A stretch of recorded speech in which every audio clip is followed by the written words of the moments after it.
themselves to get rid of people? Yeah, it sounds like what they're doing, or what they did, took evaluations from managers, and then they went back and said, no, these evaluations are too good.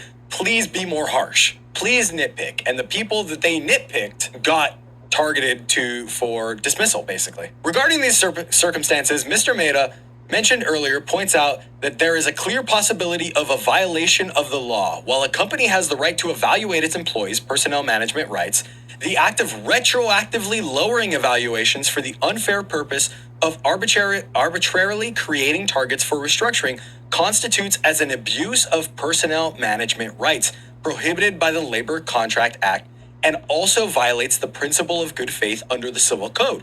Even more critically, this directly leads to an abuse of the right to dismiss in order to carry out personnel reductions. It is absolutely essential to satisfy the rationality of the selection of those to be dismissed, fair and objective selection criteria, but this is lacking in this case. This is another one that basically says, hey, they might have a case on their hands, this might be illegal. Past important court cases have ruled that instances where large corporations unfairly manipulated performance evaluations to meet layoff quotas were invalid. If a series of layoffs is deemed to be de facto redundancies, not only will the termination of employment be invalid, but the company may. Illegal activities are not limited to those. Another long-standing problem is the excessively long working hours. In one department, there were 2 employees who were working approximately 800 hours of overtime per year. This far exceeds the legal limit of 720 hours. Employee A in particular was in a serious situation, reportedly working nearly 4,000 hours in total for the year,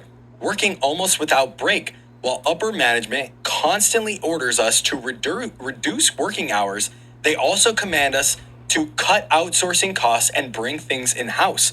This situation, where the workload only increases, was compounded by this latest restructuring. We've reached a breaking point, current employee quoted above. If you're working 40 hours a week for 52 weeks, that's 2,080 hours. Working 4,000, they worked double that. That's crazy. There was no way the Labor Standards Inspection Office could overlook such a workplace environment. According to an internal schedule obtained by 𝗨𝗟𝗡𝗏, an employee in the Human Resource Department wrote the following in a meeting invitation scheduled for March 2nd. The Labor Standards Inspection Office conducted an inspection and issued a corrective order regarding excessive working hours. The president received a huge dividend. This is where you might start getting mad. If you weren't mad before, this might be where you start getting mad. According to another executive, the parent company, Tsuburaya Fields Holdings, spearheaded this restructuring.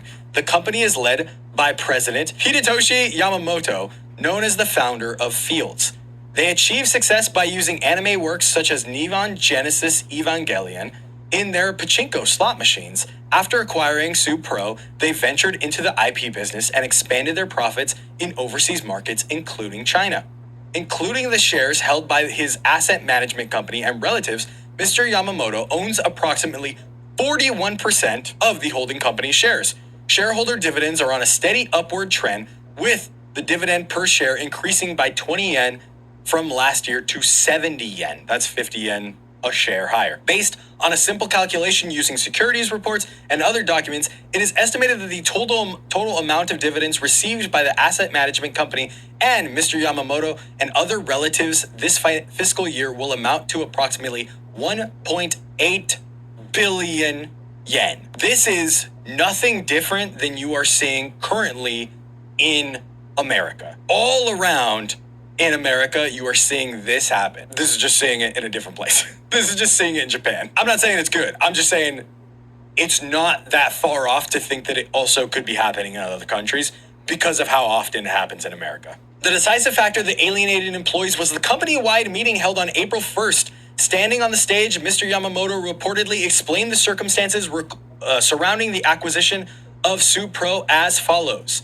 I actually wanted the Gundam IP, but Bandai, who holds the rights, blocked it. Next, I set my sights on Kamen Rider, but we couldn't agree on terms. So I bought Ultraman instead. This is an internal meeting, okay? I want you to know this is an internal meeting. This is a quote from employees who were supposedly at that meeting quoting the president. So this is like second or third hand information of this. What this means in total is that he just wanted an IP. He really wanted to get into the IP business. He went for Gundam, then he went for Rider. Ultraman said yes. The fact that I set my sights on Kamen Rider, but we couldn't agree on terms, means that Kamen Rider might have been up for sale. Okay? Very quick thing, but I didn't want to skim over that because it's a big deal. Current employees who attended the meeting sighed. I didn't sense any love for Ultraman series or special effects. It seems all Mr. Yamamoto is after is business efficiency.